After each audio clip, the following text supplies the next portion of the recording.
Fala pessoal, tudo bem? Esse aqui é o canal do TabuCast Cortes, ok? Não se esqueça de se inscrever nesse canal, de dar um like, de ativar os sininhos para receber as notificações. Enfim, se inscreva e assista aí esse conteúdo top. Mas esse movimento, Douglas, eu acho que ele é muito importante, ele precisa ter, eu acho que tem muito pouco, precisa ter porque você não vê o mendigo dentro da igreja. Por exemplo, você tá lá no culto, o mendigo não vai na igreja.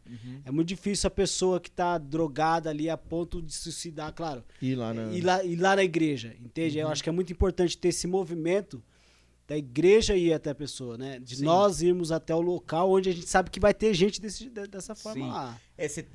A base pra gente entender isso até, assim, essa é a base bíblica que a gente tem para aquilo que a gente fez, por exemplo, de entrar nas escolas para lidar com a questão da automutilação, do suicídio. Sim. Você tem o jovem gadareno.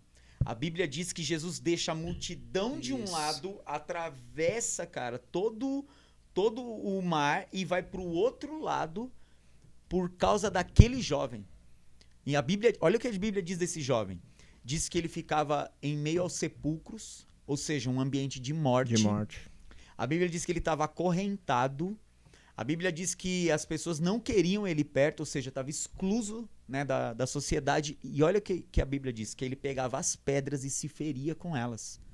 Então esse texto, quando eu olho esse texto, eu vejo a realidade da nossa geração, por exemplo. Né, dessa geração que a gente está tocando ela por meio desses projetos. Né? Então, Jesus deixa tudo, Jesus larga a multidão. O contexto ali era a multiplicação dos pães, era toda essa realidade. Então Jesus estava suprindo a multidão, mas ele larga a multidão para ir ao encontro de alguém que estava perdido no sepulcro, se cortando, excluído. E o que ele faz? Ele restaura a vida desse cara. A Bíblia não diz quanto tempo Jesus ficou, mas quando você lê, dá para perceber que foi um tempo curto. E nesse pouco tempo teve um grande impacto, que é o que a gente acredita. Quando o evangelho é pregado de uma forma apaixonante, Jesus se torna irresistível. Essa é a verdade. Todas as vezes que você pregar o evangelho de uma forma real, de uma forma simples, ele vai tocar num outro grau de profundidade nas pessoas. E aí Jesus se torna irresistível. Acho que mas aí, simples. Por que então que... Então, isso é uma boa, então. Se o cara falar de Jesus de uma maneira genuína, então ele toca a vida daquela pessoa de uma forma que Jesus vai se tornar irresistível para ela. Sim. Por que isso não acontece? Porque se isso fosse... Então, é pregado com falsidade? Eu acho que pregado falta a palavra simplicidade. É uma mentira?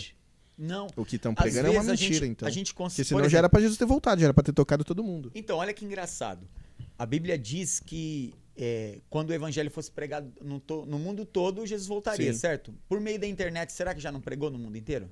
Então, se eu acho Jesus... que não, acho que tem lugar que não tem Jesus internet. Já teria voltado, né? Tem lugar que não tem internet, será? Só que Jesus dá uma ênfase. Ele fala assim, ó, quando o evangelho do reino for pregado. Entendeu? Se você ler o texto, acho que é Mateus 23, entre 23 e 25. Manjo de Bíblia. Ele fala isso, quando o evangelho do reino for pregado em todo o mundo. Aí mas então o evangelho que é pregado não é do reino. Às vezes Qual que é a diferença? Então, às vezes a gente pega Que eu já fui em igreja que eu ouvi os caras falar, cada barbaridade. Então, às vezes a gente tá pregando a doutrina. Às vezes dos homens. Eu tenho a ênfase, por exemplo, na regra. Jesus, ele tirou as regras, cara. E ficou muito mais difícil quando eu tiro as regras. Todas as vezes que eu tirar a regra, fica mais difícil. Porque a regra me diz a conduta, me diz a norma, me diz a linha. Quando eu tiro, o que me resta? Esse era o grande conflito dos fariseus ali. Esse o grande conflito. Aí era Jesus falando para ele, fala, gente, aquilo que vocês estão impondo para o povo, nem vocês conseguem carregar com o seu próprio dedo. É o Jesus falando para os fariseus. E aí ele vai dizer, olha, tá vendo os fariseus? Eles olham na rua, eles vão jejuar, eles fazem cara de jejum. Olha, eles vão doar, eles mostram para todo mundo. Vocês, porém, não vão fazer isso. Vocês, quando jejuarem, lavem o rosto. Não precisa mostrar. Fala a verdade. Não, olha o que Jesus nem jejum faz. eu faço. Já Aí ele fala assim, ó, quando você for doar, dá com uma mão sem que a outra veja. Mas é que tá. Mas isso aí é hoje em dia as pessoas têm a necessidade de mostrar que está dando, mostrar que está jejuando, Claro. Eu já fiz isso Você várias já viu vezes. aqueles cara que para no farol e... Aqui, ó, eu vou comprar tudo dele, vou comprar tudo, as balas dele. Isso, entendeu? Acho que é desnecessário. É porque a gente tá na cultura do selfie. O que é a cultura do selfie? A cultura do selfie é essa aqui. É eu o tempo inteiro aqui mostrando aquilo que eu tô fazendo.